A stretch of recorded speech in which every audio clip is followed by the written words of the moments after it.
Hi, I'm Lothar Trittmacher, and I'm German, of course, as you hear. And I'm a watchmaker plus clockmaker. And I'm now here in this shop 13 years. I learned from the beginning in watch and clock repair, you have to be efficient and clean. Not pretty, a little bit strange, but that's very important for the quality of work. And that's the only way I work.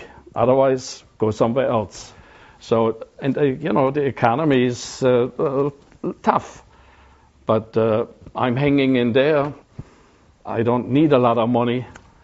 I'm 71 years old and have a little savings, so I'm not greedy. So I'm hanging in there, pay my dues, and get out of the house and keep on going.